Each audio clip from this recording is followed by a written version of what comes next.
మహిళల కోసం central bank of India ఇప్పుడు మీకు అందిస్తోంది గృహ రుణం. అతి తక్కువ వడ్డీ రేట్లకే ప్రత్యేక సెంట్ గృహలక్ష్మి. పూర్తి వివరాలకు వెంటనే సంప్రదించండి 18003030. ఆల్రెడీ రౌడీ షీటర్లనా ఇంతకు ముందు నుంచి వచ్చారు. వీళ్ళది వేరే బాకిలో కొత్తపల్లి, అక్కడ బహిష్కరించారు వాళ్ళని. ఆడ ఇవే కేసులు ఉంటే వాళ్ళు ఆ ఊర్లో బహిష్కరించింటే మా ఊర్లో వచ్చి ఉన్నారు. మెయిన్ మా అన్న పీర్ల పండుగలో ఏదో చిన్న గొడవ జరిగింది. ఆ గొడవ జరిగినాక వాళ్ళు రౌడీ షీటర్లు వద్దులే అని కూడా అప్పుడే చెప్పారు. వాళ్ళు బెదిరించారు. వాళ్ళతో ఎందుకు గొడవ పెట్టుకున్నారు అన్నారు. కానీ అందరినీ కొట్టుకుంటూ పోయి అన్ని అరాచకాలు చేస్తుంటే ఎవరొకరు ఎన్నికి తిరగలని చెప్పేసి మా అన్న తిరిగాడు. దాన్ని భయభ్రాంతులకి గురి చేసి ఊర్లో అందరూ ఇంక మాకు పేరు పోతుందని చెప్పే దాంతో మేము చెప్పి చేశారు వారు. అది రాజా అయిన 6 months బిలోనే అనుకున్నట్లే చేసి చంపేశారు. కానీ వీళ్ళు ఉండడం వల్ల మా ఊర్లో కూడా కొంతమంది చాలా సఫర్ అయ్యారు. కానీ వీళ్ళతో పోరాడడానికి మా గ్రామ ప్రజలు కూడా అందరూ భయంతో ఫస్ట్ రాలేకపోయారు. కానీ నేను పోరాటంలోకి గ్రామ ప్రజలు చాలా సహకరించారు. అంటే ప్రత్యక్షంగా కొంతమంది చేశారు, పరోక్షంగా కొంతమంది సపోర్ట్ ఇచ్చారు.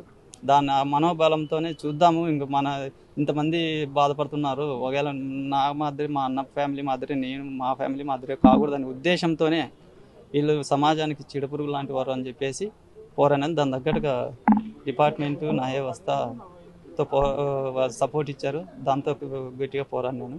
అందువల్ల తోపుదత్త కుటుంబానికి కూడా అండగా చెప్పుకుంటున్నాను. మా అన్న ఒక్కడే చనిపోయాడు. మా అన్న కొడుకు కూడా ఇద్దరే తోటకు నుంచి వస్తుంటే ప్రత్యక్ష సాక్షి కూడా ఎవరు కాదు. కన్నా తండ్రిని కన్న కొడుకు ముందర చంపుతుంటే ఎలా ఉంటుందంటే వాళ్ళ అంత ఎంత నీచానికి తోడుకుంటారో మీరే ఆలోచించండి. ఇప్పుడు వేరే తప్పించుకొని వచ్చాడు కాబట్టి సరిపోయింది. కళ్ళ ముందరే కన్న తండ్రిని చంపుతుంటే ఎలా ఉంటారో వాళ్ళు ఎంత రాతిగా ఉండగలిగారో ఎంత రాక్షసులు మీరే ఆలోచించండి. దానికోసమే ఇట్లా కాకూడదు, ఇంకా వేరే వాళ్ళ కుటుంబానికి అన్యాయం జరగకూడదు అని చెప్పేసి పోరాటం చేశాను. ఈరోజు నమ్ముకున్న దానికి న్యాయం జరిగింది. శిక్ష మొత్తం దీంట్లో 12 మంది ఉన్నారు. మొత్తము 12 మందిలో ఇంకా జూనియర్లు ఉన్నారు. జూనియర్లు 2 ఉన్నారు. వాళ్ళు కూడా పాల్గొన్నారు దీంట్లో. వాళ్ళకు కూడా శిక్ష పడినప్పుడు ఇంకా మనకు మనశ్శాంతి ఉంటుంది. వాళ్ళు కూడా వారేను చేసినది అయితే మొదటి ముద్దాయిల్లో జూనియర్లో కూడా 2 ఉన్నారు. వాళ్ళకి జూనియర్ కోర్టు వేరే కాబట్టి అది దీంట్లో లేదు. దీంట్లో 10 మంది ముద్దాయిలు ఉంటే 10 మందిలో 7 మందికి శిక్ష పడింది. 18లో మా అన్న అత్తకు వహించబడ్డారు. అది అందరికీ తెలిసిన విషయమే. కానీ అప్పటి నుంచి ఇప్పుడు ఈ ముద్దాయిలు చాలా అరాచకాలు, చాలా మర్డర్ కేసులు అంట, కిడ్నాప్ కేసులు, అత్యాచార కేసులు అన్నీ ఉన్నాయి వారి మీద.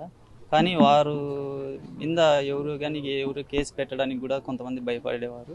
కానీ ఈ కేసు మా అన్న జరిగినాక మేము ధైర్యం చేశాము. కేసు పెట్టినాక కూడా మాకెన్నో బెదిరింపు కాల్స్ బెదిరించేవాడు. మేము ఇంతమంది చెప్పినా మీరు ఏం చేస్తారు అనేది కూడా వచ్చాయి. కానీ డిపార్ట్మెంట్ మేము కూడా ఒకసారి పంకవలసి వచ్చింది. మాది మద్దతు కుటుంబం కాబట్టి. కానీ పోలీస్ డిపార్ట్మెంటు మేమున్నాము, మీకు ఎంతవరకు అయినా కూడా మేము హామీ ఇస్తాము అని చెప్పేసి పోలీస్ డిపార్ట్మెంట్కి అయితే చాలా రుణపడి ఉంటాము. వారు ఇచ్చిన ప్రోత్సాహంతోనే మళ్ళీ అలాగే కేసు నడిపించడానికి వచ్చినప్పుడు పీపీ సార్ గారు కూడా నువ్వేం భయపడద్దు, న్యాయం గెలుస్తుంది, నీ తరఫున మేము ఉంటాము అని చెప్పారు. దాని దగ్గరగా పీపీ సారును మాకు senior most Raghuram Reddy sir గారు వచ్చారు. దాని తర్వాత నరేందర్ రెడ్డి సార్ అని ఒక పీపీ లాయర్ ఉన్నారు. వారు కూడా ప్రోత్సహించారు. అందులో మెయిన్ బలం ఏమంటే మాకు డిపార్ట్మెంట్ ఇచ్చిండే ప్రోబలంతోనే మేము ఈ కేసు ఇంతవరకు నడిపించాము. పోలీస్ డిపార్ట్మెంట్కి రుణపడి ఉంటాము. అలాగే మాకు తోపుదర్ది కుటుంబం కూడా అండగా నిలిచింది. మీ అన్నను నిష్కారణంగా చంపారు, వాళ్ళు ఈడ ఉంటే చీడపురుగులు లాంటి వారు, సమాజంలో వాళ్ళు ఉండకూడదు అని చెప్పేసి ప్రోబలం ఇచ్చారు. మీకేమైనా జరిగితే మేము ఉన్నాము, మీ కుటుంబానికి ఏమైనా చూసుకుంటామని చెప్పి అండగా ఇచ్చారు తోపుదర్ది కుటుంబం అంతా. కానీ వారు ఇచ్చిన మాట ప్రకారమే డిపార్ట్మెంటు అండతోనూ న్యాయ వ్యవస్థ కోర్టు న్యాయస్థానంతోనూ ఆ ప్రబలంతో మేము ఇంతవరకు గెలిచాము. ఈ పొద్దు 6 years అబోవ్ అవుతుంది మా అన్న చనిపోయి.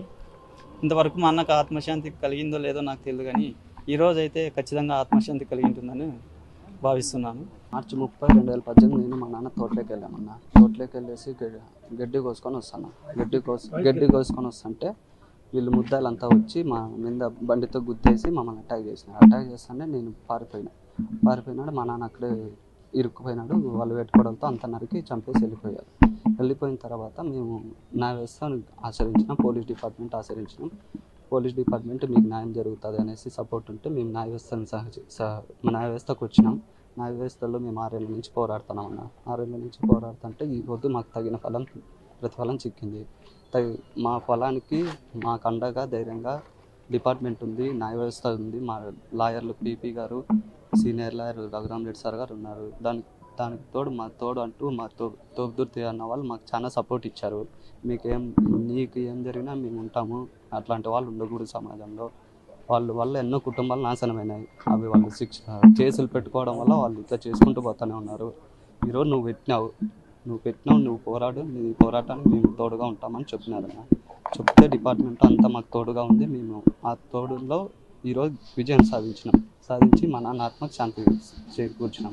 మరిన్ని వీడియోస్ కోసం ఛానల్ ని సబ్స్క్రైబ్ చేయండి. లేటెస్ట్ అప్డేట్స్ కోసం వాట్సాప్ ఛానల్ ని ఫాలో చేయండి. అండ్ లింక్ డిస్క్రిప్షన్ లో ఉంది.